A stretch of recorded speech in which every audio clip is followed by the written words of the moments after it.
Why, hello, my little yokais. How are you guys doing? What's up, little black boy? Oh, sounds weird saying that. What's up, Greek yogurt? Hey, Wing Chun, how's it going? What's up, Daniel? Glad you could join. Hey, Bigfoot. A nameless patriot. Oh, you enjoyed the Halloween reading? Awesome.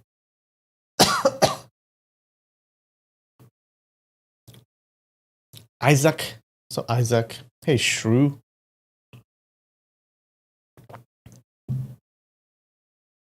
What's up, Nikki? Glad you could join. All right. We gotta be quiet today, okay? We gotta be quiet today. Okay. Like the kids outside, they may knock on the door, and I don't want to answer it. Okay. So when they knock, just don't say anything.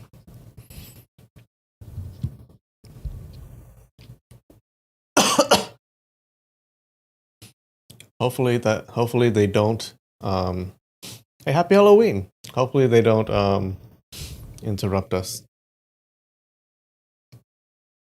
What's up, Taylor? Hey, Sakura Dragon. How's it going? Glad you guys could join.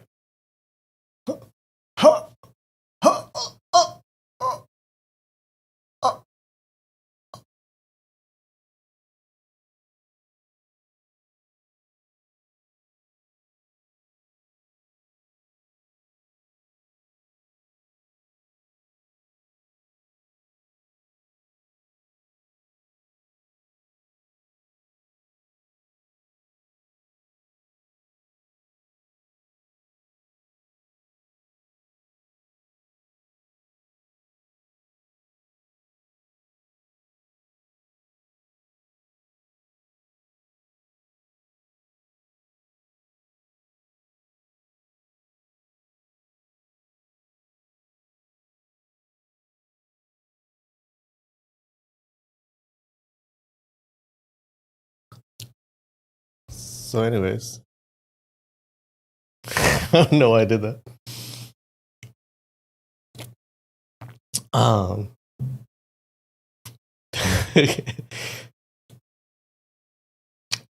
right.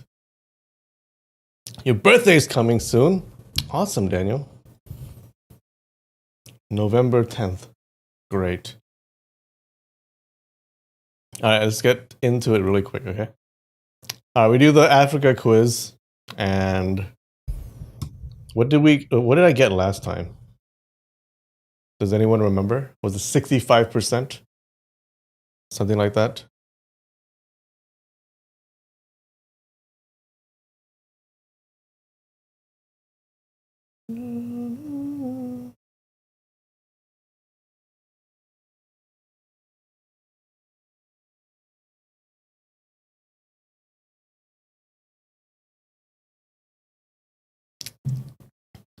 All right, 65%.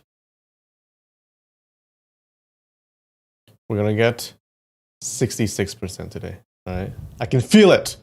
I can feel it. Let's do it. Senegal, Uganda. It's probably here. Fuck. Zambia is one of these. I think. Okay. Central Comoros. Comoros Islands, right? Yeah. Burundi, Democratic. Oh, fuck. Eswatini.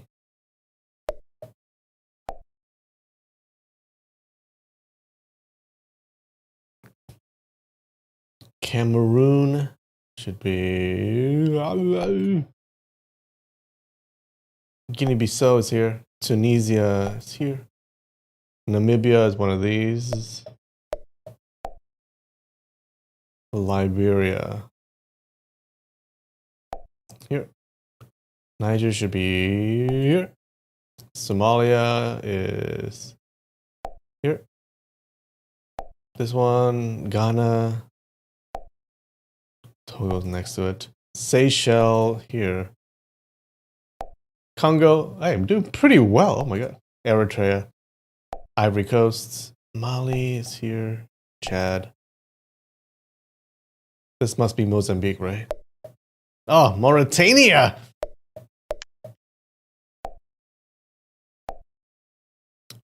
Oh. Where's freaking Botswana? Zimbabwe. Tanzania. Cape Verde. Angola. This must be Angola. It's Mauritania. Rwanda's here. Gambia. It's here, right? Nigeria here. Guinea. Djibouti. Morocco. Madagascar. Zimbabwe is here. Egypt. South Africa. Lesotho. This one.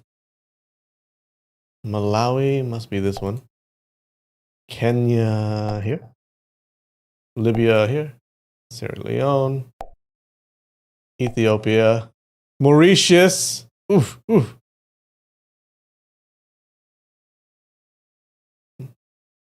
Ah, this one or this one?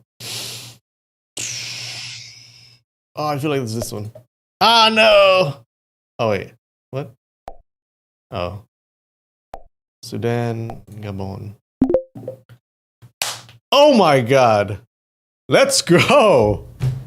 65 to 77%. Okay. Guys. Oh, Lady Koi, you hope I make 70% this time? Yeah, I beat that. Kicked ass. 77. Try Asia next. Oh, we tried Asia. Okay? Asia was long past. Okay, we've long passed Asia. Asia is so easy. Africa is the final boss. All right, 77. Next time we're shooting for 78. 78%.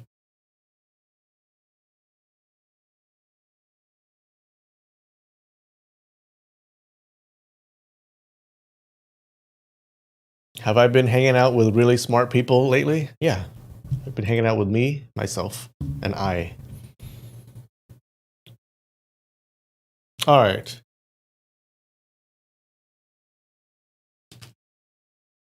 I have a snack. I don't know what this is, okay?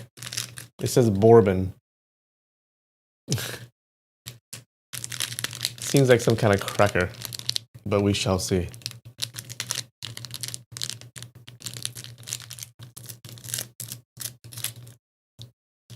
Ooh. What is it? Oh, it's some kind of wafer. See it?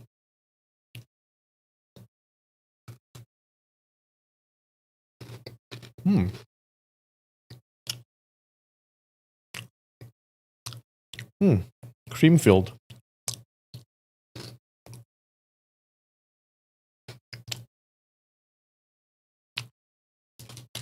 Oh, I think it's filled with yuzu cream. Some kind of citrus. Not bad. Okay.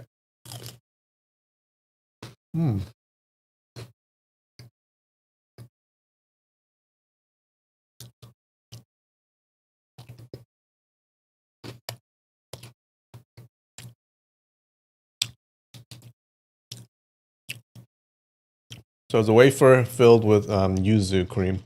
Not bad. I'm going to give it a 7.8.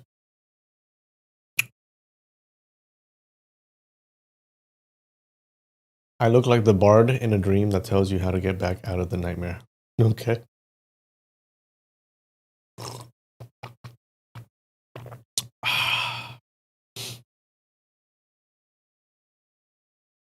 All right, guys. What happened last chapter? So last chapter, our hero, Xiao Feng, he runs into this Khitan camp. And he sees his sworn brother that he captured and released some time ago. And he finds out that his brother is the leader of the Khitans, the emperor of the Liao Empire. Right? His name is Yilu Hongji. I'm sure I butchered that. So, finds out his brother is the leader of the Khitans. They have a feast, and it's all great. Everyone is drinking and eating, but they're interrupted by a report of rebellion within the empire. Now, the emperor's nephew and uncle, they declared the emperor was a false one, and they claimed the throne for their own. And they take over the imperial palace. The emperor launches this campaign to take back the palace, but he's outnumbered, okay? He's not doing well, and he's kind of losing the war.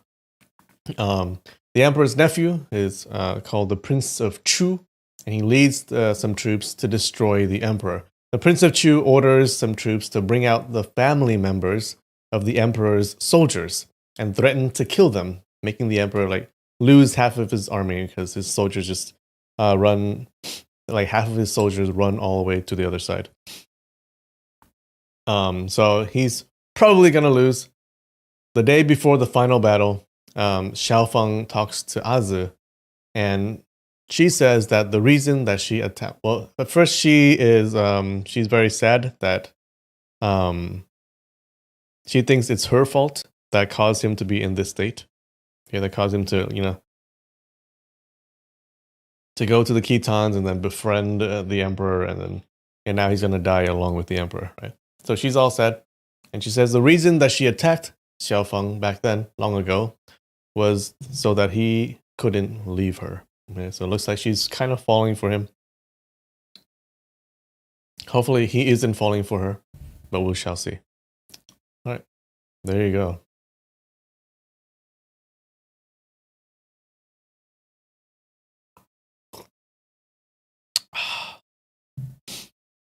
How's that?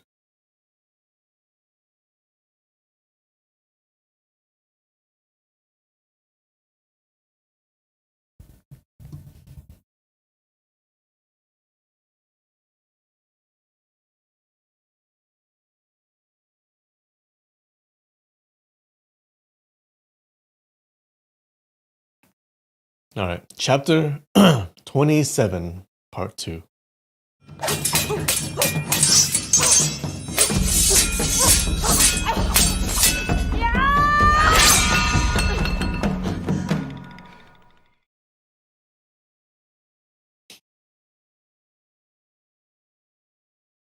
So Azu says, otherwise, since you despise me, you might abandon me anytime and not pay any attention to me anymore. Okay? So she's afraid that because he hates her, he might just abandon her. Although her words can be considered to be childish, but it also not casual wait. What? Oh, this translator. But it was also not casual nonsense. He could not help but be secretly scared, wondering, since we are all going to die tomorrow, might as well say a few words to comfort her. He said, "You are really childish. If you really want to follow me, just tell me. I will not refuse." Azu's eyes brightened. She said happily, "Brother-in-law, once I recovered, I still want to follow you. I will never return to my master's Xingxiu Sea again. Don't you dare abandon me." Xiao Feng knew the trouble she stirred up in Xingxiu's sect. It's no small matter. Naturally, she wouldn't dare to go back. He smiled and said, "You are the great senior martial sister of the Xingxiu sect. If you don't go back, they will be like a group without a leader. Then what will they do?" Azu giggled. "Just let them be confused. I don't care." Xiao Feng pulled a felt blanket and covered her till below the neck. After he tucked her in, he spread another felt and slept at a separate corner of the tent. The flame outside the tent was flickering. He heard faint crying and knew it came from soldiers who missed their families.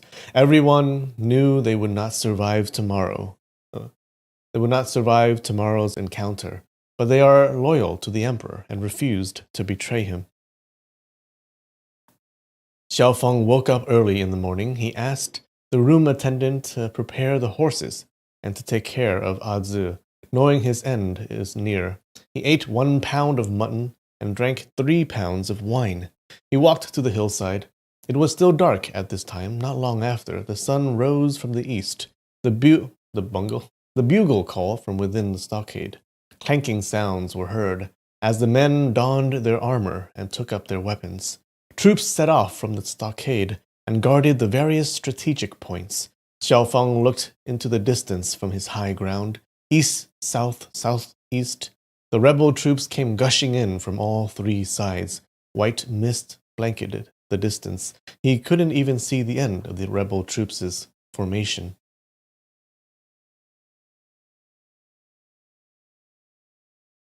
Suddenly, the sun's rays emerged from the horizon. 10,000 golden rays penetrated the white fog.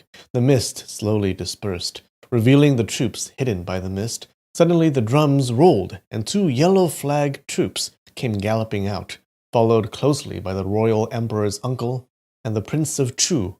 They pointed at the mountain with their horsewhip and started discussing their strategy.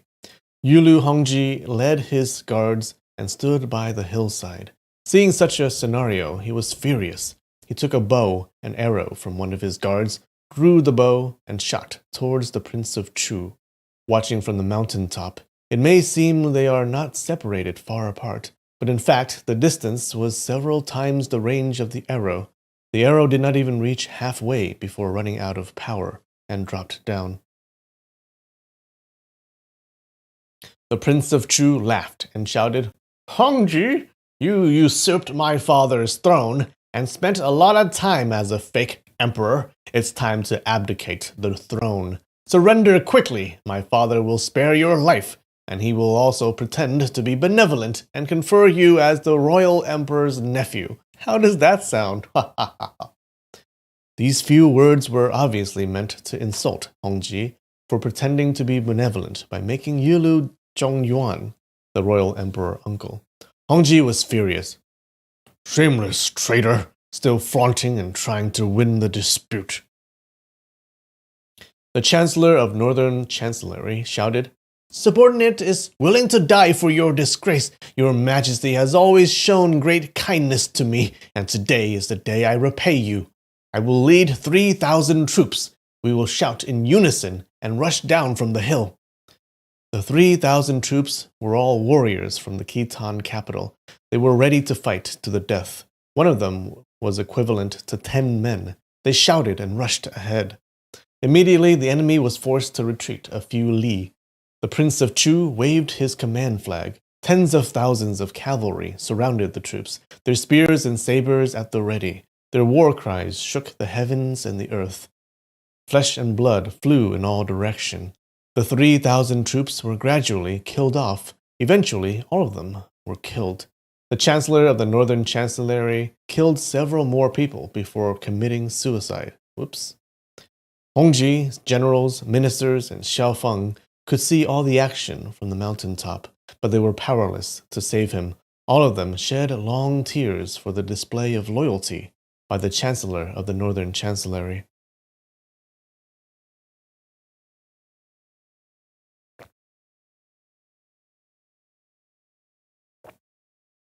The Prince of Chu rode near the hillside and laughed. "Ha ha! Hongji, are you going to surrender or not? What can you do with that little amount of troops that you have? Your troops are all brave warriors of the Liao Empire. Why do you want them to accompany you till death? Be a real man. Be decisive. Surrender or fight. If you know your days are numbered, just commit suicide to thank the heavens. Don't thank your soldiers for nothing. Wait, don't sacrifice your soldiers for nothing." Oh, can you guys hear that? I don't think so. Someone's knocking on the door. Shh. Be quiet.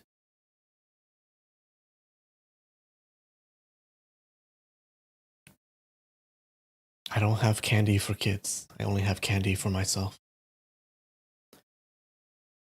Yulu Hongji gave a long sigh and kept his tears. He said, "This beautiful empire, I will give it to your father.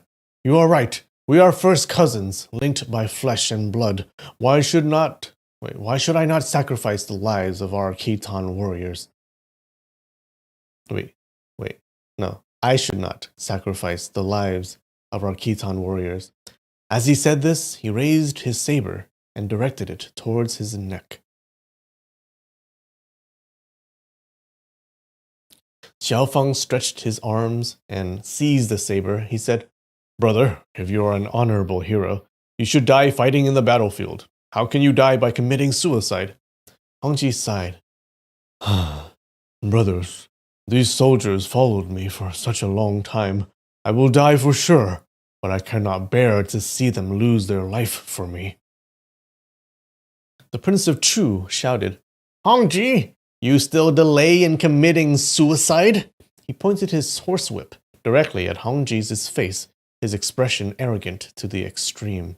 As Xiaofang saw him move closer and closer, he had an idea. He whispered, "Brother, distract him and entertain him with words. I will quietly move closer and shoot him with an arrow." Knowing his amazing skills, Hongji was overjoyed. "This is extremely good. If you can kill him with an arrow, I will die contented." Immediately he raised his voice and shouted, "Prince of Chu, I did not mistreat you and your father. Your father wants to be the emperor, but he should not kill and injure so many officers and innocent citizens and weaken the Liao Empire." Xiaofang took a hard bow. A few jagged tooth arrows pulled a horse and slowly guided it to the hillside. He bent down and hid under the horse's belly, his feet hooked onto the horseback, giving a kick with his toes. The horse rushed off. The rebel army saw a riderless horse. They knew this horse broke from its reins and escaped. Such matter was very common, and no one paid extra attention to it. But after a while, the rebel army noticed someone hiding under the belly of the horse, and they immediately shouted. Xiaofang used his toes to kick the horse, and it galloped straight towards the Prince of Chu. Seeing that he was around 200 footsteps away from him, he drew his bow from under the horse's belly and shot an arrow towards him. The personal guard of the Prince of Chu raised his shield and warded off the arrow. Xiaofang mounted the horse and galloped quickly. He fired arrows in rapid succession. The first arrow toppled the guard, and the second one went straight towards the Prince of Chu's chest. The Prince of Chu deftly waved his whip and struck the arrow. This art of using the whip to strike an arrow was the prince's most proficient skill, but the person who shot this arrow had extremely strong muscular strength. In addition, the arrow was infused with internal energy. Although the whip hit the arrow's shaft, it only diverted it slightly. With a boo sound, the arrow plunged into his left shoulder. The Prince of Chu gave an "Aiyo" call, and he leaned on the saddle in pain. "Aiyo." No, wait, he said,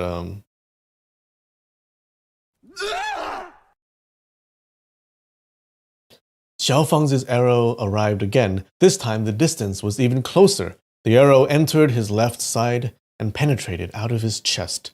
The Prince of Chu immediately fell off the horseback. Xiaofang achieved success in one attempt, and he thought, "Why don't I take this opportunity and shoot that royal emperor uncle dead?" When the Prince of Chu was shot and fell off his horse, the rebel army shouted out loudly. A few hundred arrows were shot towards Xiaofang's horse. In an instant, the horse was hit by 200 arrows. It became a porcupine horse.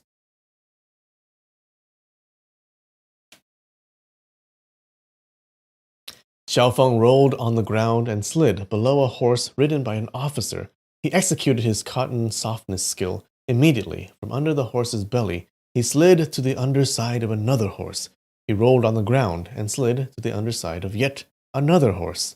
The rebel troop was unable to fire their arrows, and they tried to pierce him using spears. But Xiaofang slid to the east and rolled west on the ground. He displayed his skills from the underside of horses. The troops were thrown into confusion. Thousands of horses pushed and trampled each other. How can they even pierce him with spears? The cotton softness skill displayed by Xiaofang is a common ground fighting skill in the Central Plains. Be it ground fighting fist, ground fighting knife, or ground fighting sword, all these skills required rolling and tumbling maneuvers. on the ground, waiting for the perfect opportunity to attack an opponent's underside. Currently, he was using it on the battlefield. He moved deftly and avoided the trampling of over 1,000 horses' hooves. He took this time to determine the location of the royal emperor uncle. He rolled straight at him and sent 3 arrows whizzing towards him.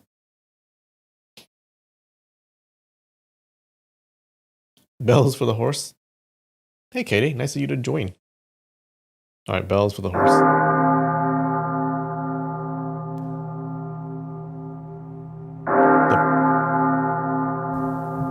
The porcupine horse. Deftly. Definition.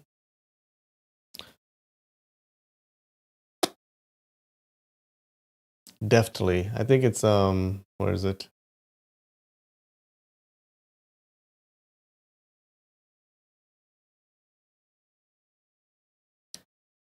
He moved agilely. Definitely means like agile. Being like he's an agility character.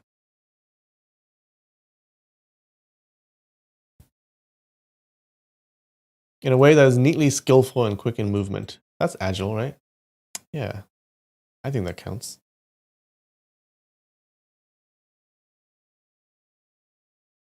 The bodyguards of the royal emperor uncle had previously seen the Prince of Chu being shot by the arrow, and they made preparations against it. 36 men raised their shields, packed densely layer upon layer. They blocked in front of the royal emperor uncle. 3 clanking sounds were heard as the arrows were knocked down by the shield. Xiao Feng carried 10 arrows with him, and he had already fired 7 of them. He was left with 3. Seeing the 36 shields mutually covering each other, it was extremely difficult to shoot down the guards with just 3 arrows, and there was no need to even mention shooting the royal emperor uncle. Currently, he had penetrated deep within the enemy's rank. Behind him, thousands of soldiers pursued with their spears. In front of him were thousands upon thousands of soldiers and horses. He had already fallen into a hopeless situation. Oh, he's right in the middle of an army.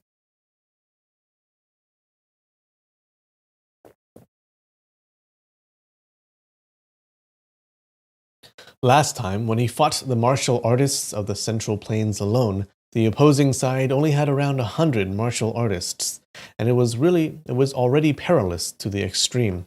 Luckily, someone saved him, and he was able to escape. But currently, he was trapped and surrounded by over 10,000 men. How can he escape?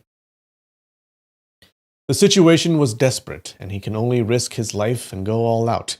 He gave an earth-rumbling howl and leapt into the air. With a hoo sound, he leapt over the 36 shields and landed in front of the royal emperor uncle's horse.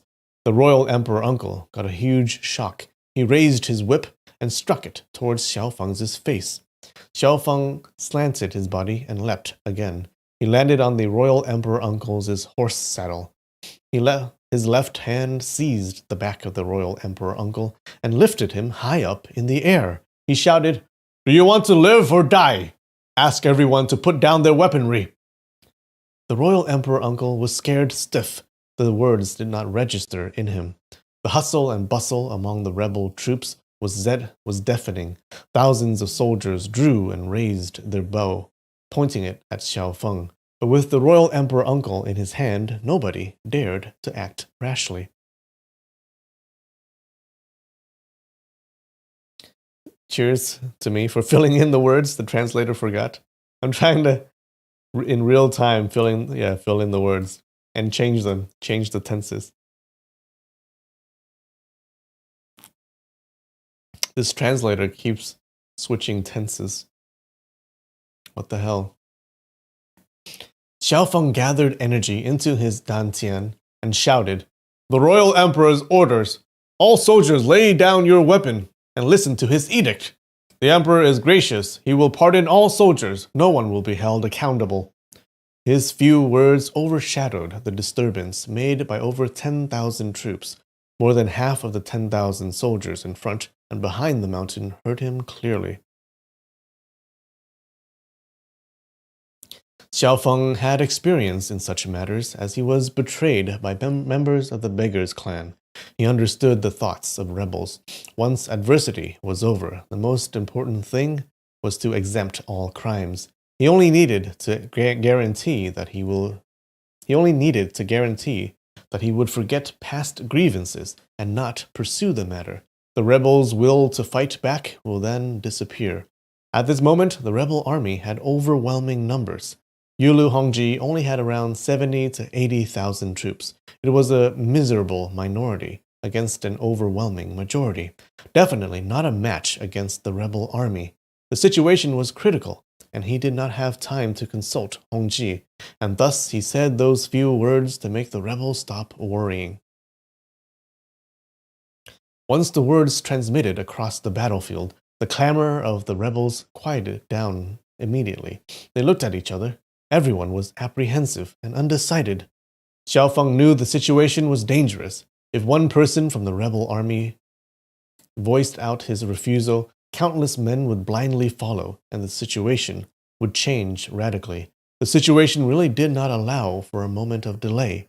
He quickly shouted, "The Emperor's decree! Regardless of your rank in the rebel army, all of you are innocent. The Emperor is merciful. He will not pursue this matter. All soldiers will be restored to their former posts. Quickly, put down your weapons now." Silence ensued.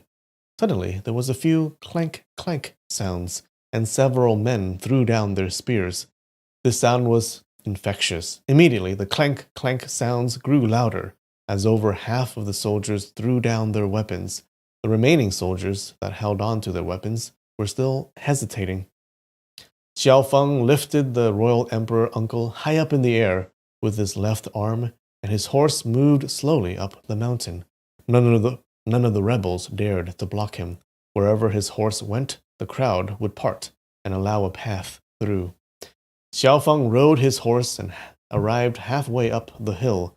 Two troops from the stockade came in to greet him.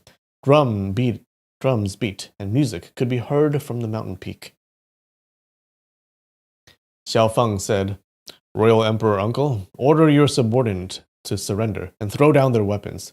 We will then spare your life." The Royal Emperor Uncle quivered. "You will really spare my life?" Xiao Feng looked down the hill. He saw countless rebels, still holding on to their bows and spears. The troops' morale was uncertain. The danger had not yet passed. He pondered, "Our top priority is to reassure the troops. The Royal Emperor Uncle's life and death is of no concern. We only need to send guards to watch over him strictly. He wouldn't be able to commit any evil in the future." He replied, "This is the only opportunity for you to redeem yourself. His Majesty knows this incident is caused by your son. He can pardon your life." The Royal Emperor Uncle originally did not have any intentions to seize the throne. It was all because of his son, the Prince of Chu's wild ambition, that led to the current misfortune. Since he was already captured, he could only hope that his life would be spared. He replied, "Okay. I will do as you say." Xiao Feng let him sit comfortably on the saddle. He said loudly, "All troops, please listen. The Royal Emperor Uncle has something to say." The Royal Emperor Uncle said loudly, "The Prince of Chu brought about this disaster. Now he is dead. The Emperor is gracious. He will forgive everyone's sin. All of you, quickly, drop your weapons and ask the Emperor for forgiveness." Since the Royal Emperor Uncle said it, the rebels were left without a leader. Although some troops were still fiercely stubborn, they did not dare disobey his orders. There were clanking sounds, and all the rebels cast down their weapons. Xiao Feng brought the Royal Emperor Uncle up the mountain. Yulu Hongji was overjoyed.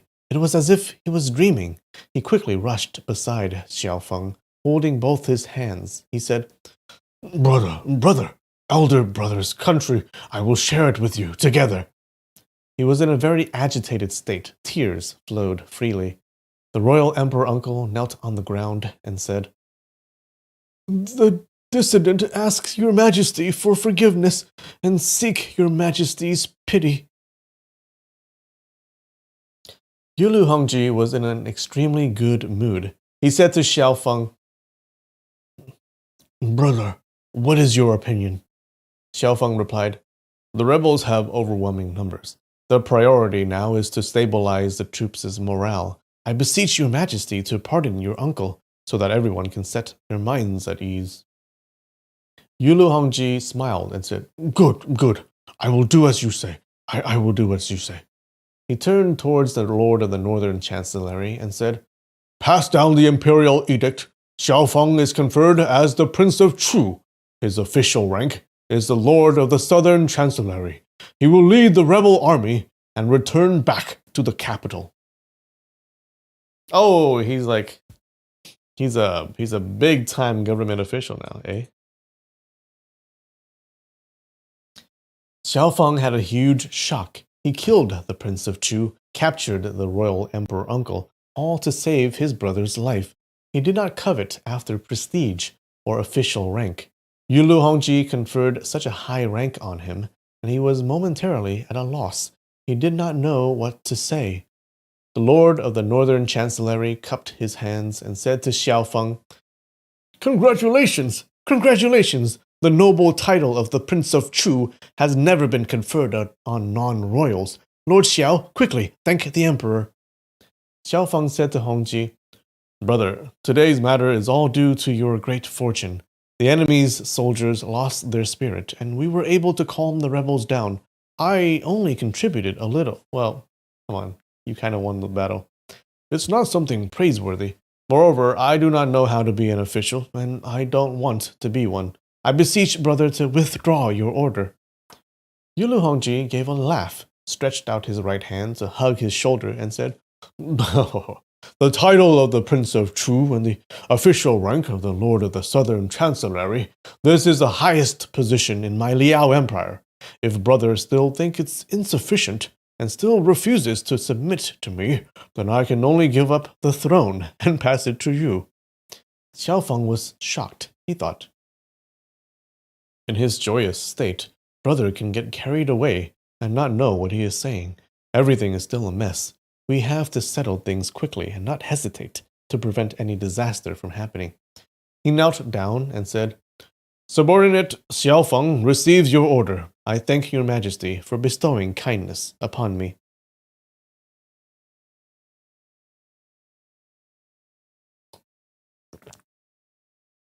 Oh, edict? An edict is like an order, like a royal order from the empire or from the emperor.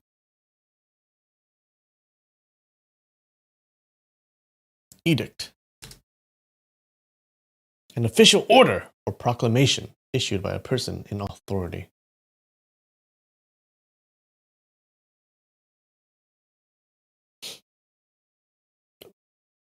Yulu Hongji smiled and propped him up with both hands. Xiao Feng said, Subordinate, wouldn't dare to defy your orders. I can only accept this title and rank, but I am an uneducated peasant, unfamiliar with court regulations. I beg your majesty forgiveness if I make any mistake." Yulu Hongji stretched his hands and slapped his shoulders several times, smiling. "It doesn't matter at all." He turned around and said to the general of the left army, Yulu Mogu, "I am making you the Chancellor of the Southern Chancellery. You will assist Lord Xiao and handle all Chancellery affairs." Yulu Mogu was overjoyed. He knelt down to thank the emperor and then paid homage to Xiao Feng. Paying my respect to Lord Xiao," Hongji said, "Mogu, you will receive Lord Xiao's orders and lead the rebels back to the capital. We will go and pay our respects to the Empress Dowager." Remember that time we learned acme is a real word? True! Acme means the peak of something. Music played out on the mountain peak. Yulu Hongji and the group walked down the mountain path. The rebel lead general had promptly released the Empress Dowager and the Empress, and made arrangements for them to rest in camp. Yulu Hongji entered the tent and reunited with his mother and wife. They had a narrow escape. It was as if they had been given a second life. Naturally, everyone praised Xiaofeng for his deeds. Yulu Mogu led Xiaofeng to meet all his subordinates of the southern chancellery. Moments earlier, Xiaofeng was alone against 10,000 troops. Such courage was unheard of, and everyone witnessed it with their own eyes. The troops and officials of the southern chancellery were former subordinates of the Prince of Chu. But firstly, after the awe-inspiring display of invincible might by Xiaofeng, everyone was secretly afraid, and nobody dared to disobey. They also respected his heroic spirit. Secondly, the Prince of Chu usually had a bad temper and never showed kindness to anyone, and nobody was loyal to him. Thirdly, all of them took part in the rebellion, and they felt terrified in their hearts. When Xiaofeng arrived, all the rebels were filled with deep respect, and they listened to his orders. Xiaofeng said, "The emperor has pardoned everyone's crimes for staging this rebellion. From now on, everyone should make a clean break with the past. You should never have the slightest bit of disloyalty again." A white-bearded general said, "Reporting to my lord, the royal emperor uncle and his son detained my family members and coerced me to revolt. If I refused, they would decapitate my family members immediately. I had no other choice. I beseech my lord to clarify this matter with the emperor." Xiaofeng nodded and said, "Since this is the case, I shall not pursue past matters any more." He turned around and said to Yulu Mugu, "The troops will rest here. Once they have eaten their fill, pack up and return to the capital." Immediately, based on their rank, the subordinates of the southern chancellery came one by one to pay their respects to the new lord. Although Xiaofeng had never been an official, but he had long been the beggar clan's leader. He had his own way of commanding and leading the crowd.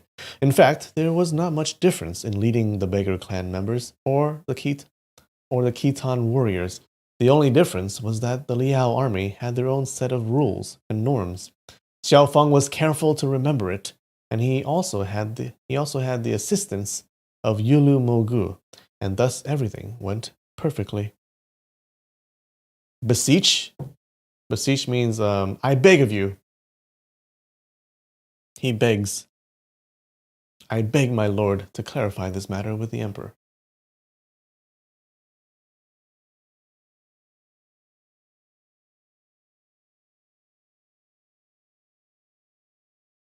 There you go. Beg. Ask someone urgently and fervently to do something. Implore, entreat. Nikki is really trying to get me.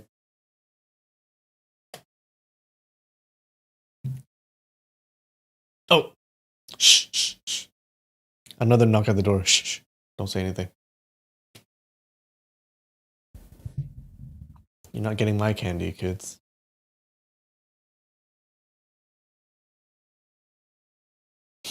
Not long after Xiaofeng led the army and set off, the Empress Dowager and the Empress sent their messengers bearing gowns, belts, gold, and silver to be gifted to the army. Xiaofeng expressed his gratitude, and the attendant protecting Azu also arrived.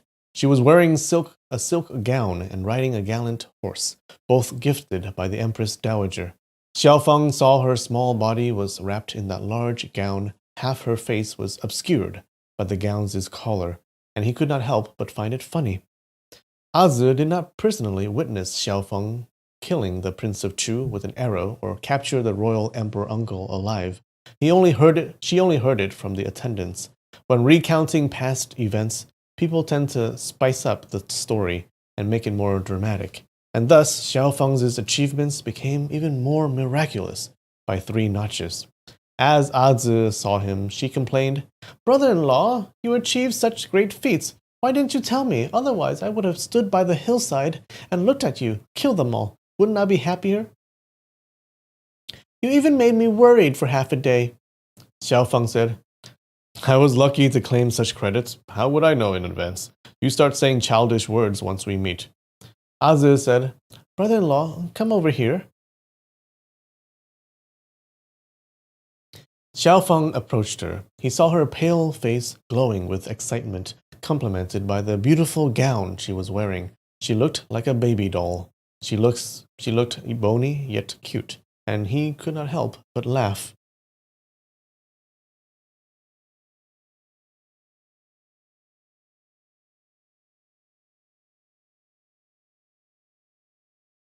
Azu gave an angry look and complained, I am telling you a serious matter, but you kept laughing. What is so funny? Xiaofeng laughed and said, Seeing you wear that oversized gown, you look like a baby doll. Very interesting. Azu fumed. You always treat me like a child, and now you make fun of me. Xiaofeng laughed and said, No, no, Azu, I thought both of us would die for sure. Who knew we actually made it through? Naturally, I am very happy. Whatever the Lord of the Southern Chancellery or the title of the Prince of Chu, I don't give a damn. It will be fine as long as we can survive and live.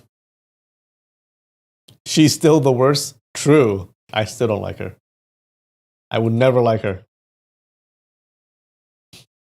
Azu said, Brother-in-law, you are also afraid of dying? Xiaofeng nodded and said, In the face of danger, naturally, I am afraid of death. There are tens of thousands of troops. You dare rush out alone? This is called confronting a person with the danger of death, and he would fight to live. If I don't rush out, I would die for certain. It cannot be said that I am brave, but it was the will to fight of a cornered beast. If you surround a bear or a tiger and refuse to let it escape, then it will naturally fight for its life and claw or maul you. Azu smiled and said, You compared yourself with wild beasts. Both of them rode side by side on the horses. They looked at their surroundings. Flags were fluttering on the grass plain. Long lines of troops marching forward, all these stretched across the horizon, and they couldn't even see the end. Bodyguards protected them in all four directions. Azu was very happy and said, That day you helped me become the head disciple of the Xingxiu sect. From the hundreds of second and third generation members, apart from Master, I can be considered to be the most senior. I was extremely pleased with myself, but it is really nothing compared to the thousands of troops you now command. Brother-in-law, the Beggars clan does not want you as their leader. Who gives a damn about that small clan? Why don't you lead your men and exterminate all of them? Xiaofeng shook his head and said, Childish words. I am a Khitan. The Beggars clan is correct in refusing to let me continue to be their leader. Members of the Beggars clan are all my former subordinates and friends. How can I exterminate them? They kicked you out of the clan, and they mistreated you. Naturally, you should kill them all. Brother-in-law, do they treat you as their friend? Xiaofeng found it difficult to reply. He only shook his head. He thought of Juxian Manor, where he broke off all ties with his old friends. His heroic spirit disappeared.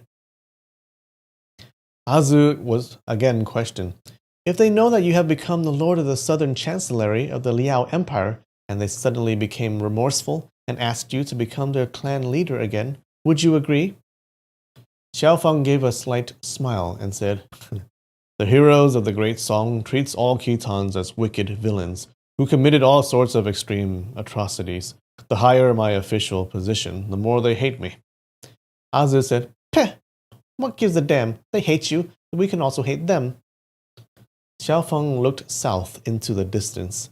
He saw the mountains overlapping on the horizon. He pondered, I will reach the central plains once I cross those mountains. Although he was a Khitan, he grew up in the central plains. In his heart, he loved the great song more than the Liao Empire.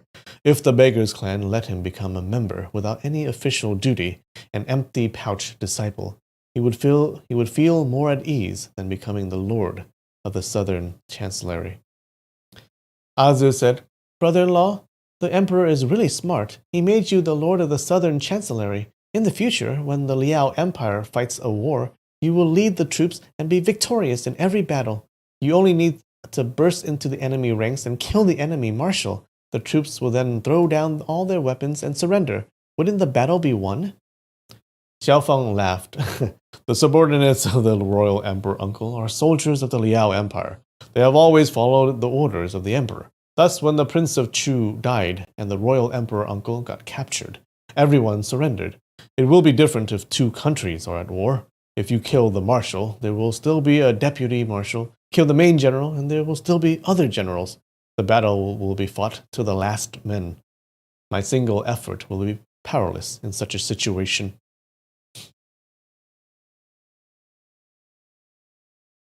What is a Khitan? Do we need to go back to the map? Song Dynasty.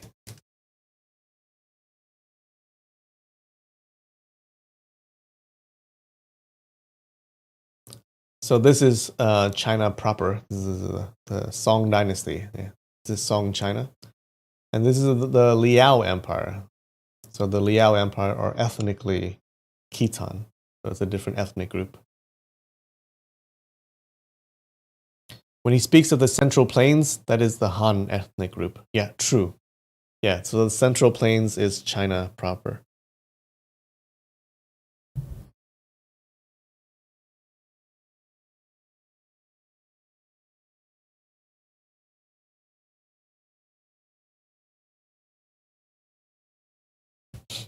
Azu nodded and said, so that's how it is. Brother-in-law, you said you are not considered brave when you rush into the enemy ranks, kill the Prince of Chu, and capture the royal emperor uncle. Then, in your entire life, what was the most courageous thing you ever did? Can you tell me? Xiao Feng never liked to narrate his proudest and bravest achievements. When he was still in the Beggar's Clan, he killed all kinds of traitors and evil people, no matter how fierce the fight. Once he returned back to the clan, he would brush it aside and simply say, "The certain person has been killed." As for all the thrilling details and harsh encounters, regardless of how others probed him, he would never say a single word more. As he listened to Azu's question, he thought of how he had fought over hundreds of battles in his life, how he did not back down in the face of enemy, and all the numerous brave deeds. He really could not bear to say it out, and thus he replied, "I was forced to battle with enemies. I really have no other choice. It cannot be said that I am brave." He's way too modest. All right. Give me a 5-minute break, guys. All right. All right. We'll take a 5-minute break. I'll be right back. Meanwhile, listen to some scary music.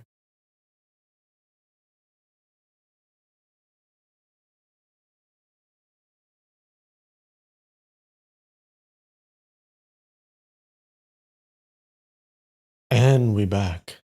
Okay.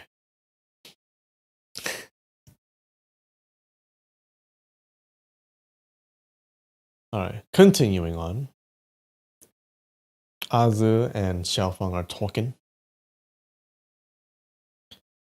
He's saying he's not brave. Azu said, "But I know. The most courageous thing you did was the ferocious battle at Juxian Manor." Xiaofeng was dazed and asked, "How do you know?" "That day at the lakeside mirror, once you left, father, mother, and the subordinate of my father, we all talked about you. All of us admired your martial arts to no end. Later, you went to the heroes' feast at Juxian Manor and single-handedly fought all the heroes, all just to seek treatment for a single lady. This lady was naturally my sister. They didn't know that Aju was the daughter of father and mother. They say you were ruthless and cruel in killing your foster parents and master, but you treated the lady with unexpected faithfulness. You were ungrateful, cruel, and a pervert, an unreasonable bastard." As she said this, she started laughing. Xiaofeng murmured, "Ungrateful, cruel, and a pervert." The heroes of the Central Plains gave this kind of comments to Xiaofeng. Azu consoled him. "You don't have to be upset. My mother praised you greatly. She said that as long as a man was faithful, he is a good man. She said that as long as a man is faithful, he is a good man. It didn't matter what he did." Oh God, the tenses. "My mother praised you greatly. She said that as long as a man is faithful, he is a good man. It doesn't matter what he does. She says my father is also ungrateful, cruel, and a pervert. He lusted after many lovers, and his daughters are cruel and ruthless. It cannot be compared to you. You should stand aside and clap in approval. Xiao Feng smiled and shook his head. The army traveled for a few days, and they reached the capital. Common citizens and officials living in the capital have already been given advance notice. All of them came out to welcome him. Xiao Feng's command flag was displayed everywhere. The people burned incense and bowed down to praise him endlessly. With his single action, he calmed the disaster and saved countless lives of the Liao Empire. Over half the citizens in the capital had members from their family serving in the army. Naturally, they felt grateful towards him. Xiao Feng pressed his bridle and moved on. The citizens cried out, "We thank Lord Xiao for saving our lives. Heaven will protect the Lord of the Southern Chancellery so that he may have a long and healthy life and enjoy great riches and fortune." Xiao Feng listened to the voices paying tribute to him. The citizens were all on the verge of tears. The gratitude and appreciation was indeed sincere and heartfelt. He pondered, "A person who holds high-ranking position, every move he makes will affect the lives of thousands of people. When I shot the arrow and killed the Prince of Chu, I only did it at a fleeting moment of bravery. I saved my brother. I saved myself. But I didn't know that it also benefited countless citizens. I tried to do good in the Central Plains, but I only received resentment and slander. I became the number one evil in the martial art world. Such thing is really hard to explain." He thought again. "This is the country of my parent. When we were still alive, my father and mother must have walked on this road before. I don't know what my parents looked like. I can't even imagine how they rode side by side on a horse." The Liao Empire was the world's largest nation. It was far more powerful and prosperous than Great Song. But the Khitan lived a nomadic life. They kept on migrating. The houses and shops in the capital were crude and primitive. It really could not be compared with those at the Central Plains. The caretaker of the Southern Chancellery welcomed Xiao Feng into his official residence. It was a grand mansion.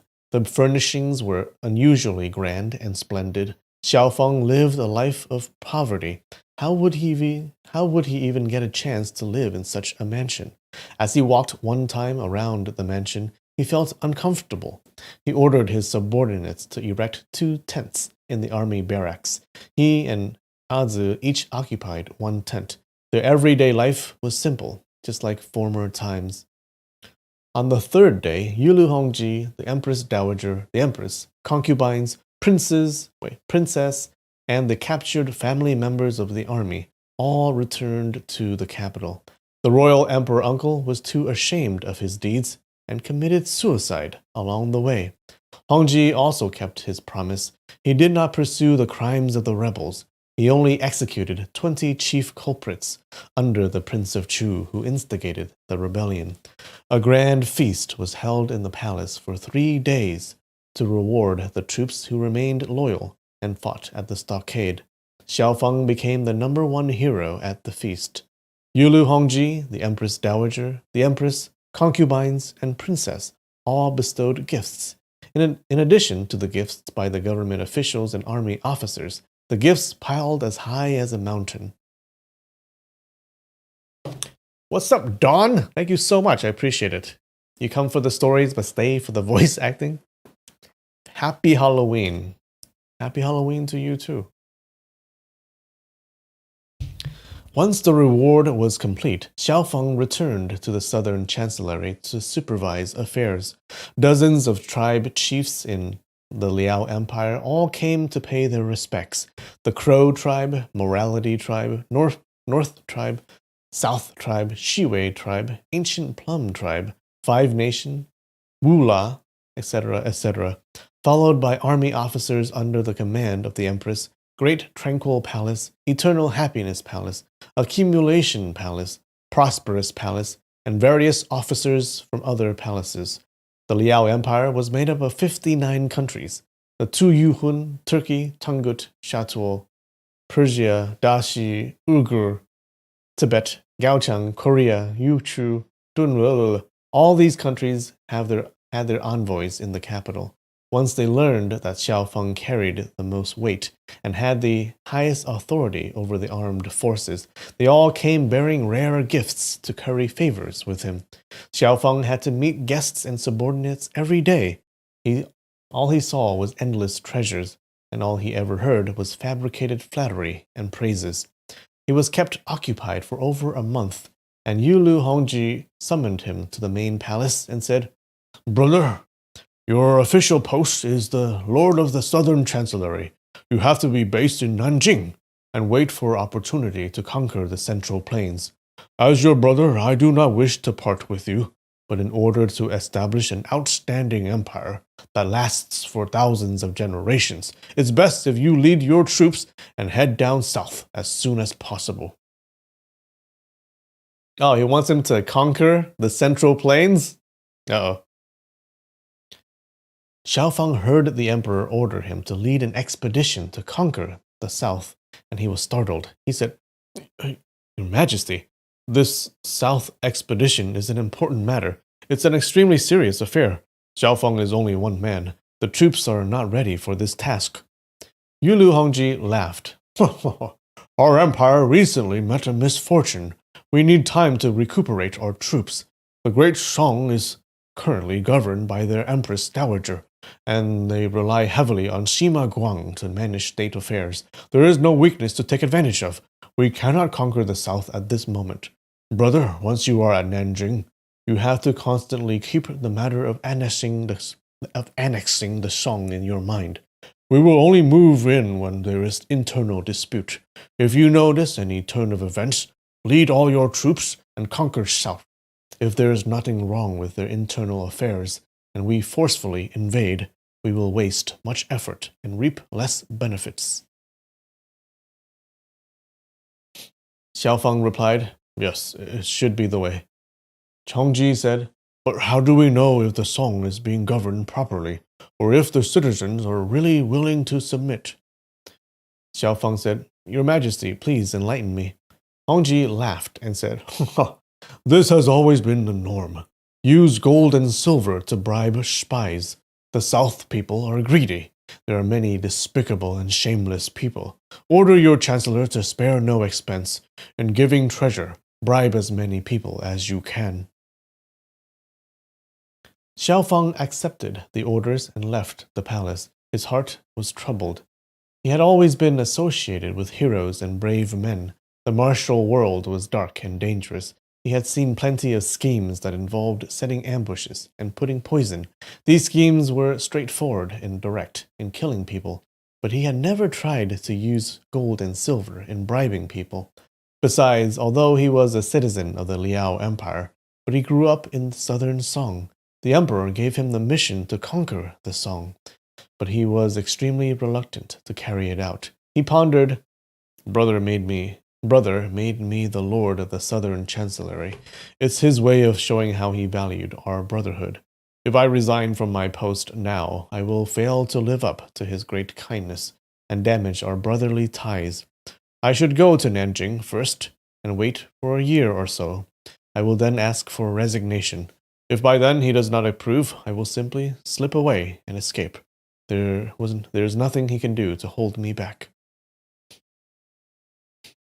Immediately he led his subordinates and brought along Zi, and they went to Nanjing.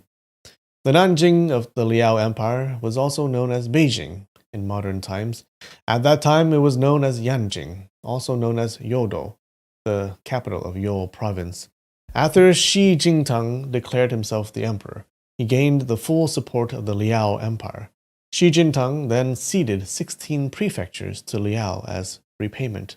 The 16 prefectures were You, Ji, Zhuo, Shun, Tang, Ying, Mo, Xing, Gui, Ru, Wu, Wei, Yun, Ying, Hozhou. The Song dynasty fought 3 generations for it, but they never managed to recover the land.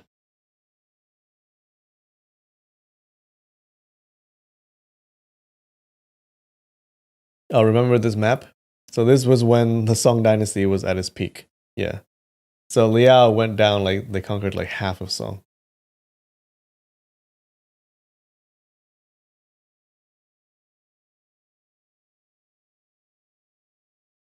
The 16 prefectures occupied strategic positions. The Liao Empire stationed large numbers of troops there. Every time they attacked the southern Song, they could push in deep, and the Song did not have any strategic points for defense. Song and Liao had fought for over 100 years. The Song only won once. It was not because of soldiers or equipment, but due to the strategic position occupied by the Liao, which allowed them to gain huge advantage and control the battlefield. Xiao Feng and his party arrived within the city. The street of Nanjing City was wide. Markets and restaurants bustled with activity. It was far superior to the capital. The passers-by were all people from the southern Song, and all he heard were chats in the language of the Central Plains.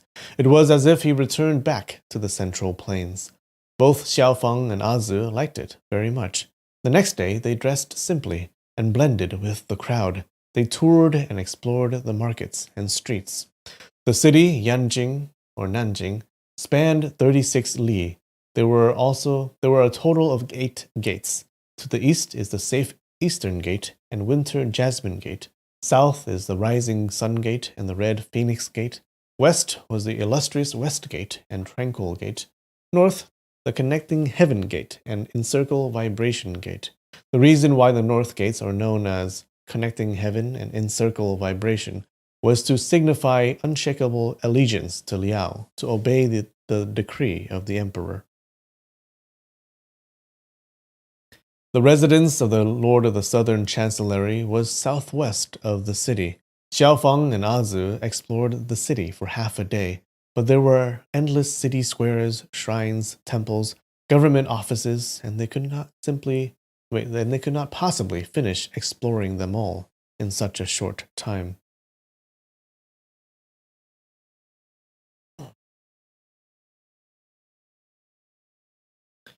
Xiao Feng's official post was the Lord of the Southern Chancellery. The 16 prefectures naturally came under his jurisdiction. Even the Datong prefecture in the west region and Dading prefecture in the central region were all under his command. The prestige and power he held was heavy. It was not feasible for him to continue living in a small tent, and thus he was forced to live in his official residence. After supervising the work for a few days, he felt fatigued and lightheaded. He was feeling extremely bitter. He saw his chancellor, Yulu Mogu, was intelligent and capable, skilled in managing government affairs, and thus he delegated all the work to Yulu Mogu. Regardless, there were numerous perks that came with his high official post. There was an unlimited supply of precious tonic and medicines in the Lord's residence. Azu could simply eat medicine for all 3 meals, and her injuries recovered day by day. In early winter, she could finally walk by herself. She toured Yanjing City many times, assisted by an attendant. She also explored 10 li outside the city. On this day, the weather was clear. Azu wore a mink coat and came to Xiao Feng's residence and said, "Brother-in-law, I am bored. I am bored staying in this city. Accompany me to go hunting." After staying for such a long time in the chancellery, Xiao Feng was also bored. After listening to her proposal, he was excited. Immediately, he ordered his subordinates to prepare the horses for the hunting trip. He disliked hunting with a large-scale party, and thus he only took a few attendants to take care of Azu. He feared the citizens might make a fuss when they saw him, and he changed into sheepskin robes worn by common soldiers. He carried a bow and a bag of arrows. He rode a horse along with Azu. They exited the Tranquil Gate and galloped west. The hunting party traveled 10 li away from the city, and they only hunted a few small rabbits. Xiao Feng said, "Let's try heading towards the south." He turned his horse and rode towards south. Again they traveled for over 20 li. Suddenly, they saw a river deer running across. Azu took out her bow and arrow and pulled the bowstring, but it turned out her arm did not contain any strength. She could not draw the bow at all. Xiao Fang's left hand reached out behind her and gripped the bow. His right hand grasped her hand, and they pulled the bow together. Once they released the string, there was a "swoop" sound, and an arrow flew out. The deer was hit and collapsed immediately. Everyone cheered. Xiao Fang released his grip and smiled at Azi, but he saw tears brimming in her eyes. Curious, he asked, "What happened? You don't like me to help you shoot the wild animal?" Tears flowed down Azi's cheeks, and she said, I became a disabled person, such a light bow, I couldn't even draw it." Xiao Feng consoled her. "Don't be so impatient. Your strength will return slowly. If in the future it still does not return, I will teach you internal energy cultivation method. It will definitely increase your strength." Azu smiled through her tears and said, "You must keep your promise. You will definitely teach me internal energy cultivation." Xiao Feng replied, Yes, I will definitely teach you." As he was speaking, suddenly the sound of horse hooves came from the south. A large troop came galloping on the snow-covered ground. Xiao Feng gazed towards the direction where the sound came from. The troops were all Liao soldiers, yet they were striking their banners. The troops were clamoring and singing. Apparently, they were celebrating. Many captives were tied to the back of the horses. It seemed they just returned from a victorious battle. Xiao Feng pondered. We are not waging war with anyone. What battle did they return from? Seeing the troops head east and returning to the city, he said to his subordinate, "You go ask that group of people, what are they doing here?" His subordinate replied, "Affirmative." He rode towards the troop and said, "Brothers, have you returned from raiding the common people?" He reached the troop, and they exchanged a few words. The troops heard that the Lord of the Southern Chancellery was here. They cheered loudly, dismounted from their horses, and guided it. They quickly walked towards Xiao Feng, bowed down, and saluted. They chorused in unison, "Long live your highness!" Xiao Feng raised his hand and returned the greeting. He said, "Dispense the formality." He saw there were about 800 soldiers. The horses carried silk clothes and various artifacts. The horses were also pulling 700 to 800 captives, mostly young women, some juvenile men, all wearing Song attire, all of them weeping and wailing. The captain of the troops said, "Today, it's our Hei La Du troops. Hei La Du troops' turn to raid the common people. Owing to your highness's good fortune, we had a good raid." Oh no, they were raiding the Song people. He turned his back and said, "Everyone, bring out the best-looking young girl, the best treasures, and offer it. We invite His Highness to pick and use." The troops replied, "Affirmative." They dragged 20 young ladies towards Xiao Feng and piled various ornaments on a felt sheet. The troops gazed at Xiao Feng, their eyes filled with respect and hope. It would be their greatest honor if the Lord of the Southern Chancellery accepts the women and ornaments. On the day Xiao Feng was at Yanmen Gate, he saw soldiers of the Great Song capturing Khitan citizens, and now it's the soldiers of Liao capturing citizens of the Great Song. The captives' expressions were miserable, no different from prisoners. The Liao Empire does not supply ration to troops, nor did they pay salary to troops. All the needs of the troops had to be robbed from the enemy. They sent troops daily to the Great Song, Western Xia, Jurchen, Korea, and various neighboring countries to rob the citizens. The act was termed beating the grass valley. In fact, it was no different from common robberies. To retaliate, the troops from the Great Song raided the citizens of Liao, and they termed it beating the standing valley. Thus, citizens living near the borders suffered extra hardships. They lived in fear daily, not knowing if they would get to see the next morning. Xiao Feng always felt the method was cruel and immoral. He did not intend to serve for long as an official. His only He's only humoring Yulu Hongji for a while before resigning and living in seclusion. Thus, he did not interfere or make a strong stand in the country's affairs. As he witnessed the miserable plight of the captives, he could not help but feel sad and asked, "This raid, where did you carry out this raid?" Hope. Back from trick-or-treating? Yeah, they trick-or-treated with each other, I guess.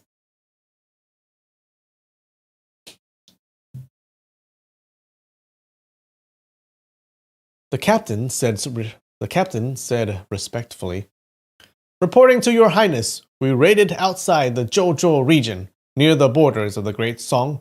After the arrival of your highness, subordinates dare not raid the regions near here for provisions." Xiaofeng thought, listening to his words, it seems they used to raid the Song citizens here. He advanced his horse and spoke in Chinese. "Where are you from?" A maiden knelt down and cried, "I am from the Jiang village. I beg your highness for mercy. Release me and let me reunite with my parents." Xiaofeng raised his head and looked at the rest of the people. Hundreds of captives all knelt down. Only one juvenile man stood upright and refused to kneel. The youth was around 16 years old, his face elongated, with a tapered chin. His expression was wavering and uncertain. Xiaofeng asked, "Boy, where do you live?" The youth replied, "I have an important secret. I have to tell you face to face." Xiaofeng said, "Fine, come over and tell me." The hand of the youth was bound by thick ropes. He said, "Please move away from your subordinates. This matter cannot be heard by others." Xiaofeng's curiosity was piqued, and he pondered, "Such a young boy, what kind of important secret does he hold? Yes, he came from the south. He may have information pertaining to the military movements in the Great Song." The boy was a citizen of Song. By revealing secrets to the Khitan, he would be a shameless traitor. Xiaofeng scorned such people, but since the boy said he held important secrets, there was no harm in listening. He rode forward Zhang and beckoned, "Come over here." The boy followed, raising his hands. He said, Please cut the ropes binding my hands. I wish to present an item I kept in my bosom." Xiaofeng unsheathed his saber and chopped straight ahead. The force in his chop was sufficient to split the boy in half, but the saber's positioning was extremely accurate. It only cut the ropes binding the boy's hands. The youth had a huge shock. He retreated 2 steps and gazed blankly at Xiaofeng. Xiaofeng smiled, sheathed his saber, and asked, "What is the item?"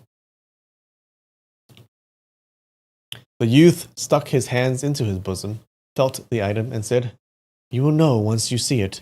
And he walked towards Xiaofeng. Xiaofeng stretched out his hand to receive it. Suddenly, the youth threw the item fiercely at Xiaofeng's face. Xiaofeng waved his whip and struck down the item. White powder came flying out. The item was just a small cloth bag. The bag fell on the floor, and white powder spilled out of the bag. It was quicklime. This shameless item was used by despicable thieves in the martial world. If the powder landed on a person's face, the quicklime would irritate the eyes, and the person would eventually be blinded forever. Oh, damn. That is a devious move. But he targeted the wrong person. Whoops. Xiaofeng groaned and pondered. This boy is bold. It seems he is not a traitor. He nodded his head and said, "What is your name? Why do you seek to harm me?" The boy closed his lips firmly and did not answer. Xiaofeng said in an amiable manner, "Just tell me the truth. I will spare your life." The youth said, "I failed in taking revenge for my parents. What is left to say?" Xiaofeng said, "Who are your parents? Did I really kill them?" The youth took 2 steps forward, his expression full of grief and anger. Pointing to Xiaofeng, he shouted loudly, "Xiaofeng, you killed my father, mother, and my uncle. I can't wait to eat your meat, skin you, and remove your tendon, dismember you into pieces." Xiaofeng listened to the boy use his old name, Qiaofeng, and that he killed his parents and uncle. It must be former enemies from the Central Plains. He asked, "Who is your uncle? Who is your father?" The boy replied, "Since I don't want to live anymore, I will let you know. The men from the You family of Jushan village are not afraid of death." Xiaofeng made an "oh" sound and said, "So you are the nephew of the You brothers. Your father is Yoju, second master You, right?" He paused for a while and continued, "That day I was surrounded by numerous heroes in the manor. I was forced to fight. It was not something within my control. Your father and uncle died by committing suicide." As he said this, he shook his head and continued, "Huh. They lost their shield, and this forced them to commit suicide. What is your name?" Oh, I remember those two people. The Yo brothers. They used shields to fight, and then they couldn't defeat Xiao Feng, so they just killed themselves. Apparently, this guy is the nephew of the Yo brothers.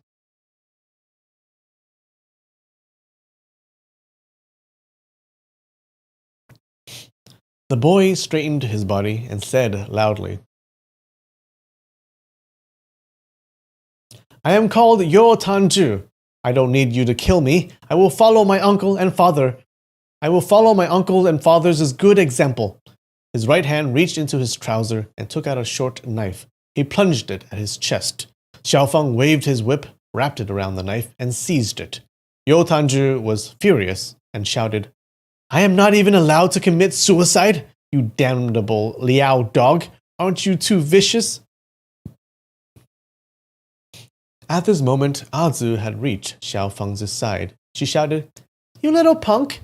You dare to insult people? You want to die? Huh, it won't be so easy." Upon seeing such a delicate, beautiful lady, Yo Tanju was stunned and rendered speechless. Oh, so Azu is super beautiful, I guess. Azu said, "The punk called you. Later you will know what it feels like to be blind." She turned and said to Xiaofeng, "Brother-in-law, this kid is so vicious. He tried to harm you with quicklime. He will use this quicklime to blind both his eyes before deciding how to deal with him. We will use this quicklime to blind both his eyes before deciding how to deal with him." Xiaofeng shook his head. He said to the captain of the troops, "The Song captives you captured during the raid, can you give them all to me?" The captain was overjoyed and said, "Your Highness honored me with your presence. I would like to thank your Highness for bestowing kindness." Xiaofeng said, "All those who hand over the captives, go back to my residence and claim your reward." The troops said happily, "We sincerely dedicate it to your Highness. We do not require a reward." Xiaofeng said, "Leave the captives here and return back to the city. Remember to claim your rewards." The troops bowed and gave their thanks. The captain said, "There are many wild beasts out here. Is your Highness using these song pigs as live targets? The previous Prince of Chu liked to do this. Unfortunately, we mostly caught aunties and old ladies. They couldn't run fast. Next time we will catch able-bodied song pigs for your Highness." He bowed and left with his troops. Using these song pigs as live targets, these words drilled into his ears. Xiaofeng could not help but feel startled. He could visualize the cruel actions of the previous Prince of Chu. A few hundred song people howling and running around like wild beasts. The Khitan nobles laughing, drawing their bows, shooting, and killing the people one by one. Some song people fled to the distance. The Khitan would chase with their horses, akin to shooting deer or foxes. They would kill every single person. This kind of cruel stuff, the Khitan narrated it as if it was no big deal. It must have been a common practice. He looked at the captives. Their faces yellowed, and they shivered under the cold wind. Some of the captives understood the Khitan language. They heard of shooting live human targets before. They were scared out of their wits. That's how you trained your interns? Oh, does it work? Xiaofeng gave a long sigh. Looking south at the layers upon layers of clouds hovering at the mountains, he pondered, if my parentage was not revealed, today I would still treat myself as a citizen of the great song. We speak the same language, eat the same food. How am I different from them? Everyone is human, but why do we insist on differentiating Khitan people, Great Song, Churchin, and Korea? How come you come to my borders to raid, I go to your borders to murder and commit arson? You curse me as Liao dogs, I curse you as Song pigs. His thoughts keep gushing forth like tidal waves. Seeing the troops that captured the captives had all left without a trace, he said to the captives, I'll release you today. Run, quickly. The captives thought Xiaofeng was making them run before shooting arrows and killing them. They hesitated and did not move. Xiaofeng said again, After returning home, move far away from the borders so as not to get captured during the raid. I saved you this time, but I may not be able to save you the next time. Now the captives believed his words. The applauses were thunderous. They knelt down and kowtowed. The kindness of your highness is the kindness of your highness. The kindness of your highness is as high as a mountain. We will go back home and pray for your everlasting health and fortune. They knew that once they got captured during the raid, unless they were wealthy people who could bribe with gold and silk, they would surely die without a trace. Song and Liao had been warring for successive years. The wealthy families had long escaped to the mainland. All these captives were poor people. Where would they find gold and silk to redeem their lives? They knew their fate was far worse than oxen and horses, but this lord from the Liao Empire actually released them back home. They were really overjoyed at this unexpected news. Xiaofeng saw their happy expressions. They helped and supported each other to travel back south. He pondered, My Khitan people captured and dragged them here. Now I release them back. They have to suffer many hardships along the way. How did I show them any kindness?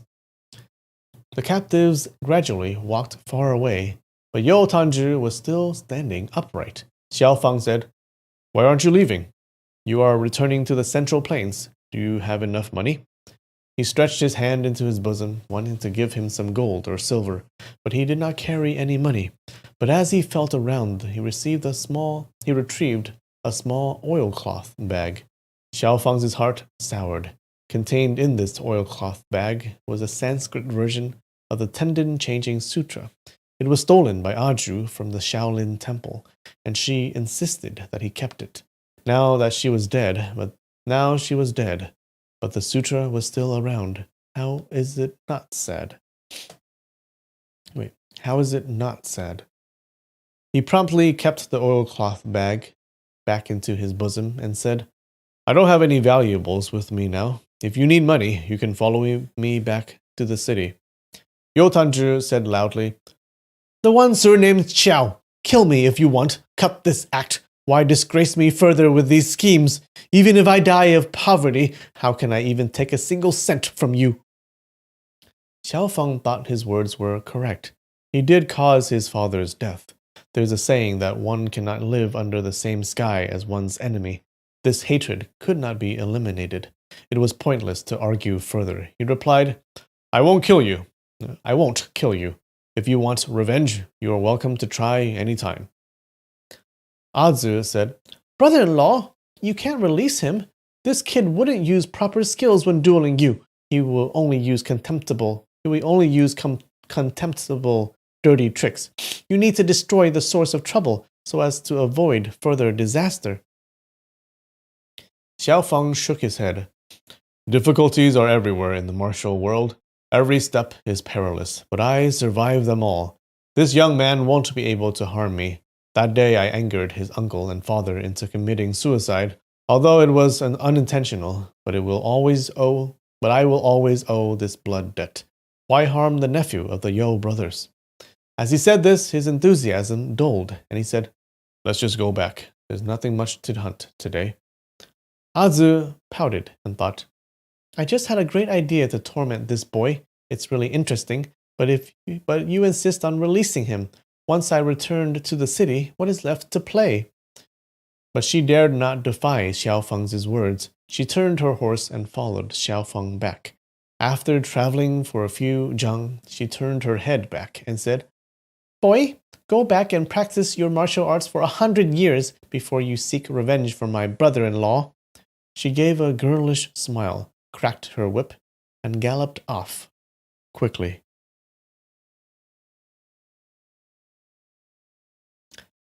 Wow, that was a pretty long chapter, no? But we're done. Yay! Did you guys like the chapter? Azu is a little bitch, as usual. She's gonna be trouble. I just know it. I know it.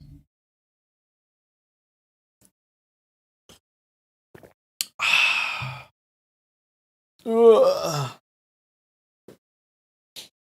dum dum dum.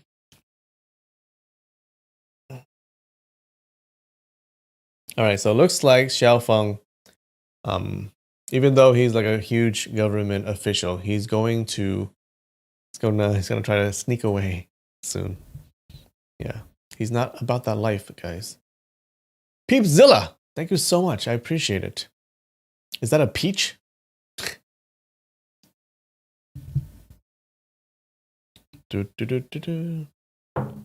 All right. I'll take a swig and then we can leave.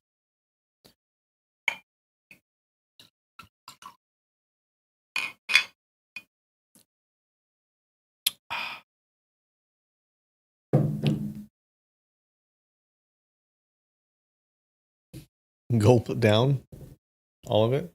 No. All right, guys. Cheers.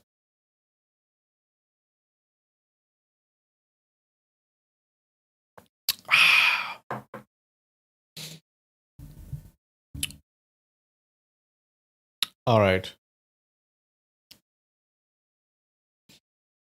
I licked it. Well, the only reason I lick it is like when you pour it, and the thing when you pour it, a little bit of it goes on the side always. Yeah. All right, guys. Tune in next time for the next chapter. Okay. Happy Halloween. Thanks for joining. I love you. And I'll see you next time. Bye.